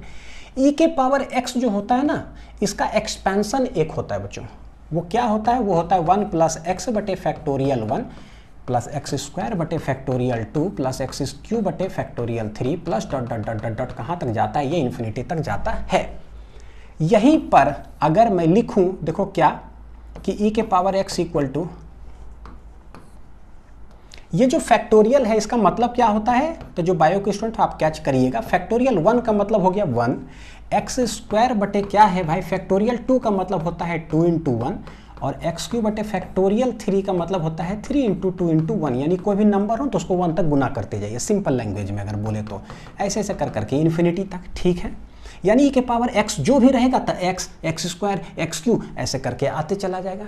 मेरे पास जो आया हुआ है e के power alpha t2 minus t1 आया हुआ है, तो हम कैसे लिखेंगे?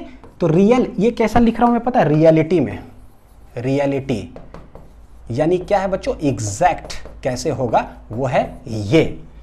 ठीक, तो 1 प्लस एक्स, एक्स के जगह पर देख रहे हो, ये पूरा लिख दे x के जगह पर, तो ये हो जाएगा alpha t2 minus t1 divided by क्या है? 1 प्लस इसका होल स्क्वायर, तो alpha into t2 minus t1 का होल स्क्वायर डिवाइडेड बाई क्या है? 2 इंटू 1, ये हो जाएगा 2 प्लस भाई इसका होल क्यूब, ऐसे कर करके कहाँ तक जाएगा? इन्फिनिटी तक जाएगा।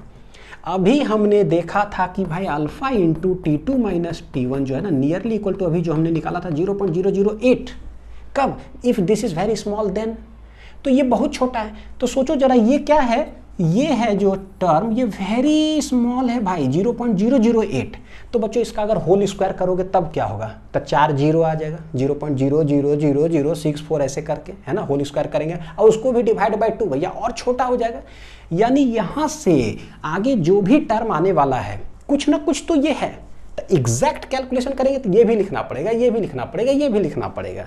लेकिन सिंस ये बहुत छोटा हो गया तो भैया होल क्यूब करेंगे तो लो भैया बहुत छोटा, तो ये सारे टर्म को, हायर टर्म्स को बच्चों हम नेग्लेक्ट कर देते हैं, नेग्लेक्टेड, क्योंकि वेरी स्मॉल। तो जब नेग्लेक्ट कर देंगे तो इसको रखेंगे, तो इतना ही टर्म को रखोगे तो आंसर क्या आएगा? रियल तो आया नहीं, अप्रोक्सीमेट ही आंसर आएगा। तब पता चलता है, देखो क्या, e के power alpha t2 minus t1 जो है, ये क्या लिखा जाएगा? सिर्फ लिखाएगा 1 प्लस इतना बटे 1, यानी 1 प्लस क्या हो जाएगा? अल्फा t2 माइनस क्या है? t1। अब एनसीईआरटी पढ़ोगे ना, तब देखो क्या है बच्चों, पढ़ोगे भी यार, किसी को पढ़ा भी दोगे। हाँ, e के power alpha t2 minus t1 को हम लोग लिखेंगे क्या? सिर्फ यही दोनों एक्सप्रेशन हम उठा करके लिख देंगे, 1 प्लस एक्स आएगा, तब 1 plus alpha t2 minus t1। तो मेरा एक्सप्रेशन कैसा बन जाएगा? लिख लीजिए इसको। तो ये जो है कैसा है? अप्रोक्सीमेट हो गया, ये रियल नहीं हो गया, जो है अप्रोक्सीमेट हो गया है। तो मेरा रिलेशन था, देखो क्या, R2 इक्वल टू था बच्चों R1 e के power alpha t2 minus t1 था मेरा।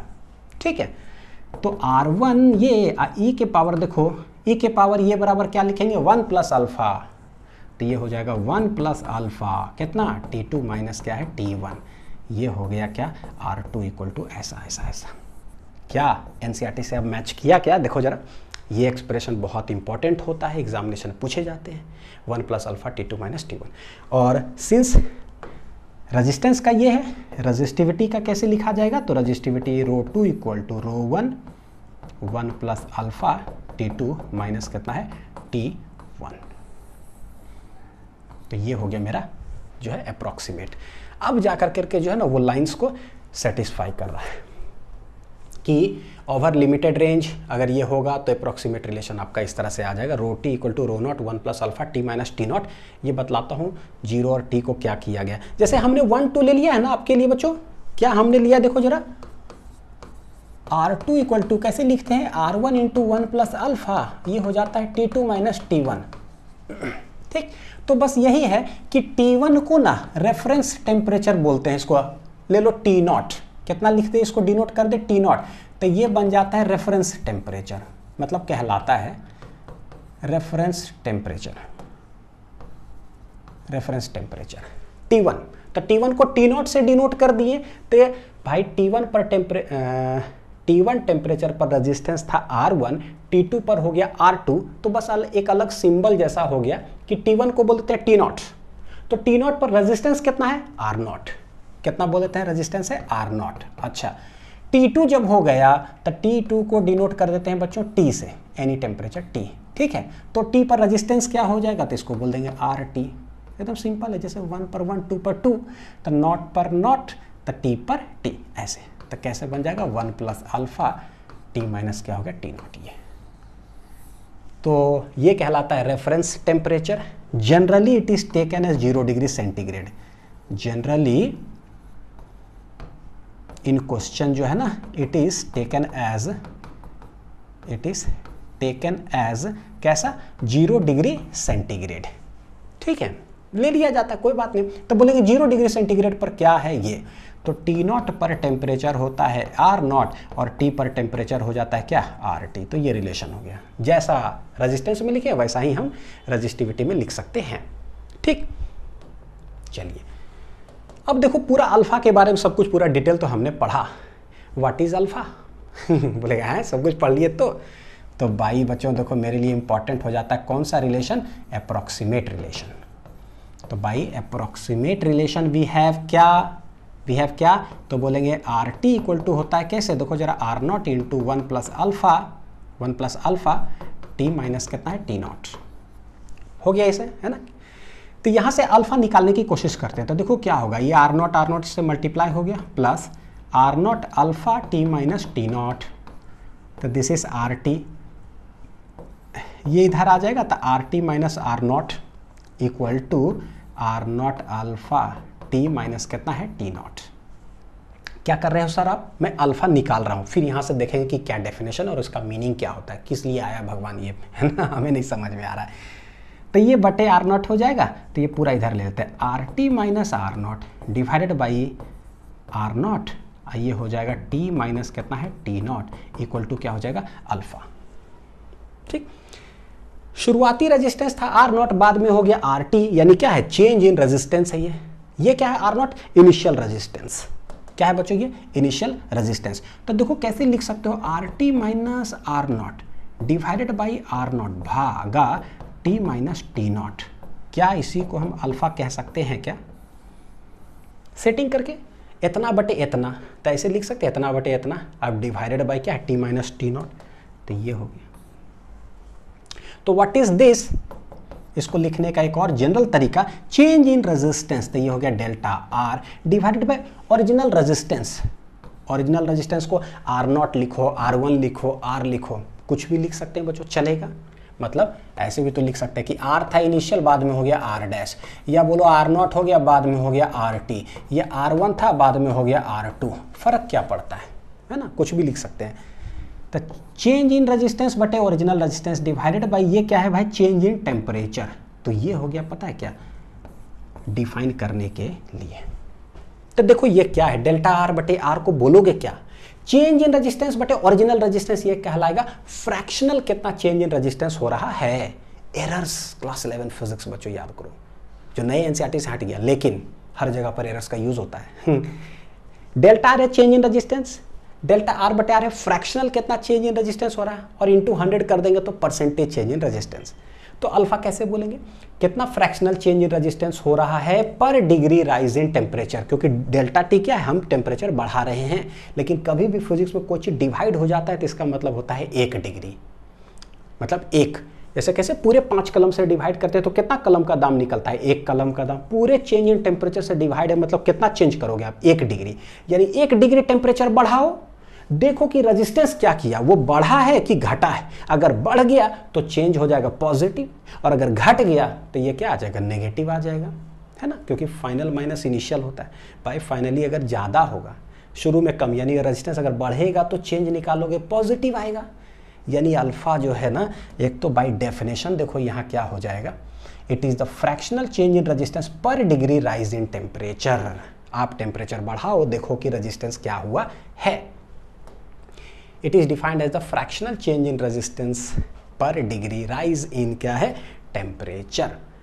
और अगर यूनिट की बात यहां करेंगे, SI यूनिट ऑफ क्या है भाई, अल्फा। तो SI यूनिट ऑफ अल्फा बच्चों देखो होगा क्या, रेजिस्टेंस बटे रेजिस्टेंस, ओम ओम कैंसिल, तो ये हो जाएगा 1 बटे डेल्टा टी है। तो टेम्परेचर का जो SI यूनिट होता है ना वो होता है केल्विन, लेकिन डेल्टा टी जब आएगा ना तो चाहे केल्विन बोलो या डिग्री सेंटीग्रेड बोलो, दोनों में कोई फर्क नहीं होता है। हमने कहाँ पढ़ा है, KTG थर्मोडायनेमिक्स के अंदर पढ़ा है। चेंज इन टेम्परेचर बोलो तो चाहे केल्विन बोलो बच्चों, चाहे डिग्री सेंटीग्रेड बोलो। हिंट दे देता हूँ, डिग्री सेल्सियस का जो स्केल होता है वो 0 डिग्री से कितना होता है, 100 डिग्री सेंटीग्रेड, 100 पार्ट्स है। केल्विन स्केल में 273 से 373 होता है, ये भी कितना पार्ट्स है, 100 पार्ट्स है। तो सेल्सियस भी 100 पार्ट्स है, ये भी 100 पार्ट्स है। इसीलिए कोई एक डिग्री चेंज करो चाहे सेल्सियस में चाहे केल्विन में, फर्क नहीं पड़ता। इसीलिए डेल्टा टी का जब SI यूनिट आएगा ना तो चाहे ये लिखो चाहे ये लिखो, दोनों ठीक ठाक है चलेगा। तो आप यहाँ तो डिग्री सेंटीग्रेड लिखो या 1 बटे केल्विन लिखो, तो ये क्या बन जाएगा, डिग्री सेंटीग्रेड पर ऐसे कर देंगे और केल्विन तो क्या कर देंगे पर ऐसे। तो SI यूनिट ऑफ अल्फा ये हो जाएगा, ठीक है। अगर टेम्परेचर बढ़ाने से रेजिस्टेंस बढ़ा तो पॉजिटिव आएगा, अगर टेम्परेचर बढ़ाने से रेजिस्टेंस घटा तो भैया ये नेगेटिव आएगा, यानी अल्फा कैन बी पॉजिटिव और नेगेटिव। अभी हमने पढ़ा था, देखो साइन ऑफ अल्फा फॉर, देखो पढ़ते हैं, कंडक्टर, इंसुलेटर, सेमीकंडक्टर, एलॉयज। क्या पढ़े थे देखो जरा, कि भैया टेम्परेचर अगर बढ़ाओगे तो इसका रेजिस्टेंस बढ़ता है, इसका टेम्परेचर बढ़ाओगे तो रेजिस्टेंस घटता है, इसका टेम्परेचर बढ़ाएंगे तो रेजिस्टेंस घटता है, इसका टेम्परेचर बढ़ाएंगे तो रेजिस्टेंस क्या होता है, स्लाइटली इंक्रीजेस। इंक्रीजेस कैसा, स्लाइटली, एकदम यानी तनी वो बढ़ता है, एकदम एकदम छोटा सा। अच्छा, तो ये अल्फा देखो क्या आ जाएगा भाई, पॉजिटिव आएगा, क्योंकि रेजिस्टेंस बढ़ा है। रेजिस्टेंस घटा है तो अल्फा नेगेटिव। फिर देखना यहाँ रेजिस्टेंस घटा है बच्चों तो अल्फा नेगेटिव। भैया वहाँ पर क्या बोलेंगे, अल्फा बढ़ा है, बढ़ा है तो अल्फा पॉजिटिव तो होगा, लेकिन स्लाइटली तो positive, very less value, very less value होगा, बहुत छोटा मात्रा में जो है ये बढ़ेगा। तो अल्फा पॉजिटिव नेगेटिव का सिग्निफिकेंस हमें समझ में आ गया है ना, फॉर्मूला ये। यहाँ तक क्लियर हुआ बढ़िया से। सवाल देखते हैं, चलो। Which of the conducting wire has greater resistance. IV का ग्राफ दे के रखा है, एक वायर 1 है, वायर 2 है, इसका टेम्परेचर T1 पर है, ये टेम्परेचर T2 पर है। बताओ कि किसका रेजिस्टेंस ज़्यादा है, पहला। दूसरा पार्ट बोलता है also find relation between T1 and T2। बहुत इंपॉर्टेंट सवाल बहुत बार आया है। तो देखो बच्चों, एक चीज़ हमें समझ में आता है कि भैया ये जो होता है ना R2 = R1 1 plus alpha delta T, change in temperature, इससे एक चीज़ तो पता चलता है ये कैसा वेरिएशन है, ये कैसा वेरिएशन है, लीनियर वेरिएशन नहीं तो 1 + mx 1 + mx, तो टेम्परेचर के साथ कैसे लीनियर वेरिएशन है। तो अप्रॉक्सीमेटली में जो रिलेशन पढ़ रही है लीनियर वेरिएशन है, रियल जो वेरिएशन होता है वो एक्सपोनेंशियल वेरिएशन है। जरा लिख लीजिएगा तो बच्चों नोट पॉइंट में, है ना, कैसा वेरिएशन है ये, लीनियर। अच्छा, हम करते हैं जरा सवाल को सॉल्व। तो IV ग्राफ है, IV ग्राफ है, रेजिस्टेंस किसका ज़्यादा होगा तो भैया इसका ढलान निकाल लो। ढलान कैसे निकालते हैं, ऐसे ऐसे खींच लो, इसको करो जरा tan थीटा। देखो इस लाइन का ढलान क्या बतलाता है, तो ये जो है वो क्या है, ये है करंट, और इस साइड का जो लेंथ है वो क्या दे देगा, वोल्टेज। तो देखो स्लोप ये होगा tan थीटा के बराबर, tan थीटा होगा परपेंडिकुलर बटे बेस, यानी कि I/V। हमको पता है कि V/I होता ना तो रेजिस्टेंस होता, लेकिन I/V है, इसका मतलब बोल देंगे रेसिप्रोकल ऑफ रेजिस्टेंस। चलेगा। तो स्लोप यहाँ पर कैसा हो रहा है, देखो जरा कि इन्वर्सली प्रोपोर्शनल टू रेजिस्टेंस है। जिसका ढलान ज़्यादा हो तो उसका रेजिस्टेंस कम। किसका ढलान ज़्यादा है भाई, 1 या 2 में, तो बोल इस पर चलाएंगे गाड़ी तो पारे हो जाएंगे इसका ढलान क्या है, ज़्यादा है, तो सिंस बोलेंगे ढलान ऑफ 2, हाँ, ढलान ऑफ 2 इज ग्रेटर देन ढलान ऑफ 1। भैया ढलान जिसका ज़्यादा उसका रेजिस्टेंस कम, तो R2 जो है ना ग्रेटर नहीं होगा, क्या हो जाएगा, कम हो जाएगा। किसके कंपैरिजन में, R1 में। और हम जानते हैं कि कंडक्टिंग वायर है, तो क्या जानते हैं कि भैया कंडक्टर अगर होता है ना, तो अगर रेजिस्टेंस बढ़ाते हैं ना, गलत बात, अगर टेम्परेचर बढ़ाते हैं ना तो रेजिस्टेंस क्या होता है, बढ़ता है, बढ़ता है, बढ़ता है। तो जिसका रेजिस्टेंस ज़्यादा यानी उसका टेम्परेचर ज़्यादा। रेजिस्टेंस किसका ज़्यादा है, R1। बोलेंगे since R1 greater than R2 है, it means that T1 will be greater than क्या है T2। तो 4 ऑप्शन दे देता है इसे, T1 greater than, T1 less than, T1 equal to T2, none of this करके लिख लीजिए। हो गया। चलिए नेक्स्ट सवाल। The resistance of a heating element is 100 ohm at 20 degree centigrade. कितना दे के रखा है? 100 ओम है 20 डिग्री सेंटीग्रेड पर। बोलता है resistance of the wire eight 80 degree centigrade will be क्या? अच्छा, कितना रेजिस्टेंस होगा ये नहीं पता। कितना पे 80 डिग्री सेंटीग्रेड पर अल्फा दे के रखा है। तो देखो कितना सिंपल है बच्चों, एक टेम्परेचर दे के रखा है तो इसको T1 मान लीजिए, तो वहां पर रेजिस्टेंस कितना है मेरे पास? R1। दूसरा टेम्परेचर दे के रखा है T2, पूछता है कि रेजिस्टेंस होगा कितना। तो भाई इसमें तो मेरे पास एक रिलेशन ही है, R2 equal to R1, 1 plus कितना होता है अल्फा T2 माइनस क्या है T1। ठीक है, देखो स्मॉल वेरिएशन के लिए देख लो 20 से 80 कैसा है ये स्मॉल वेरिएशन ऑफ टेम्परेचर, तो अप्रोक्सीमेट रिलेशन यूज करेंगे। कैसा रिलेशन यूज करेंगे? अप्रोक्सीमेट रिलेशन यूज करेंगे। डीपीपी में जरूर सवाल बनाइएगा बच्चों, है ना। ग्राफिकल जो है ना लॉग का वेरिएशन पर भी सवाल पूछा हुआ है, जेईई मेंस के अंदर पूछा है, तो वो डीपीपी के अंदर डालूंगा, जैसे है ना लॉगरिथम कैसे क्या है, तो डीपीपी सॉल्व करते जाना,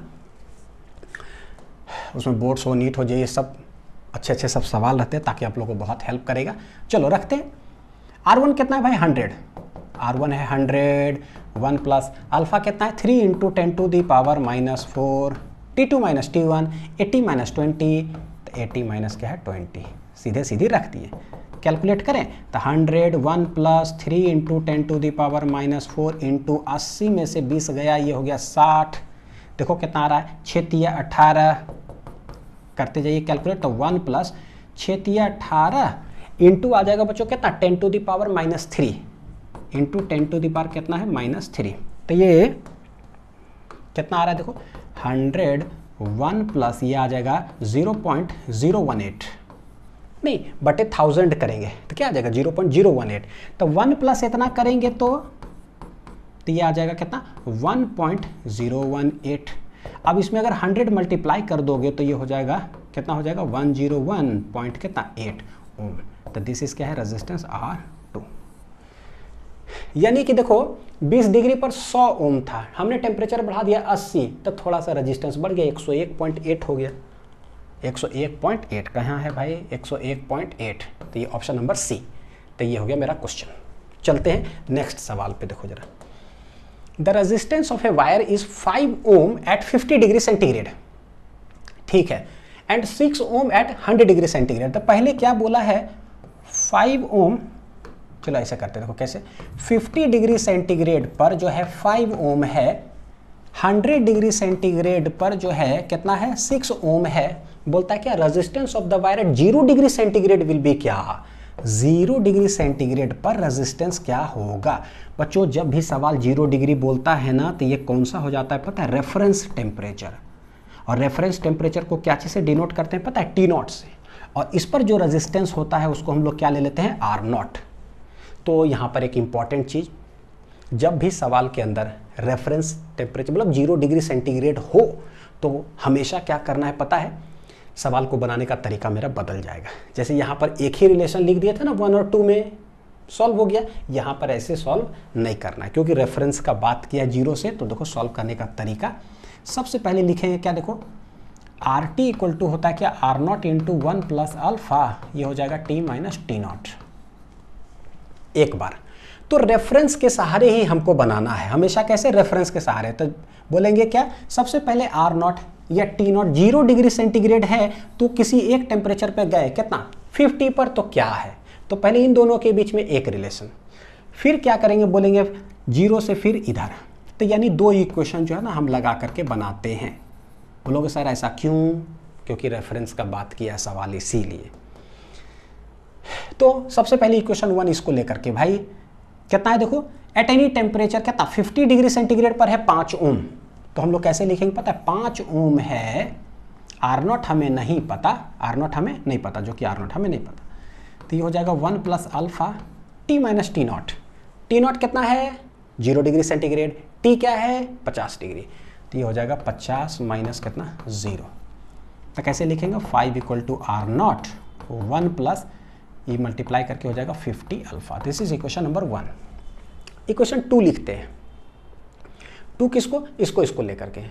तो भाई कितना टेम्परेचर 100, रेजिस्टेंस कितना 6, तो बोलेंगे 6 है R0 1 plus alpha T minus T not, 100 minus 0, तो 100 माइनस क्या हो गया 0। तो ये देखो क्या आ रहा है 6 equal to R0 1 plus 100 times क्या है alpha. This is equation number कितना हो गया 2। तो दिस इज 1, दिस इज 2। अब इन दोनों को मिला करके हमको सॉल्व करना है, निकालना है रेजिस्टेंस एट 0 यानी कि R0 का वैल्यू क्या होगा। सॉल्व कर लेते हैं। तो भाई 1/2 बच्चों देखो डिवाइड कर देते हैं। सबसे पहले देखो यहाँ भी R0 यहाँ भी R0 पहले कैंसिल हो जाएगा, हमें अल्फा तो चाहिए। जैसे किसी एक इक्वेशन में अल्फा अगर दे देना कोई तो हमें धड़ाक से R0 निकल जाए, अल्फा पता ही नहीं है, तो पहले हम अल्फा निकालते हैं। तो डिवाइड कर दो, 5/6 equal to R0 1 plus 50 alpha divided by R0 1 plus कितना है भैया 100 अल्फा। R0 चला गया तो ये आ जाएगा 5/6 equal to 1 plus 50 alpha divided by 1 plus 100 alpha. Cross multiply करिए और सॉल्व करिए। देखो क्रॉस मल्टीप्लाई, ये 5 plus 500 alpha equal to 6 plus 6×5 कितना हो जाएगा 300 अल्फा। 6×5 300 नहीं, एक और जीरो है इसीलिए। तो 500 में से 300 जाएगा तो ये हो जाएगा कितना 200 अल्फा, ये इधर और ये 5 उधर, तो 6 में से 5 गया 1, यानी अल्फा देखो यहाँ आ रहा है कितना 1/200। अब सिंस अल्फा निकल गया तो किसी भी इक्वेशन में बच्चों अल्फा पुट कर दो और धड़ाक से जो है आंसर निकाल लो। तो बोलेंगे देखो पुट अल्फा इन 2 दिख रहा है तो वहाँ लिख लीजिए। 6 इक्वल टू हो जाएगा R0 इंटू 1 प्लस 100 इंटू कितना हो जाएगा 1/200। अल्फा कितना है 1/200 रख लीजिए। तो भैया 6 R0 ये चला गया तो 1 प्लस 1/2 तो 2, एक कितना हो जाएगा 3/2, तो R0 3/2 ये 6। R0 इक्वल टू हो गया कितना देखो 3 दूनी 6, तो 2 2 जा कितना आ जाएगा 4 ओम। तो दिस इज क्या है रेजिस्टेंस एट 0 डिग्री सेंटीग्रेड 4 ओम लिख लीजिए। हेंस 4 ओम मेरा हो गया क्या आंसर। तो यहाँ पर बच्चों ये लेक्चर हम समाप्त करते हैं। तो उम्मीद है कि टेम्परेचर डिपेंडेंस का सारे चीज़ बहुत क्लैरिटी से समझ में आया होगा। ठीक है, अच्छे से पढ़ाई करते रहिए, मिलते हैं अगले वीडियो में। Thank you.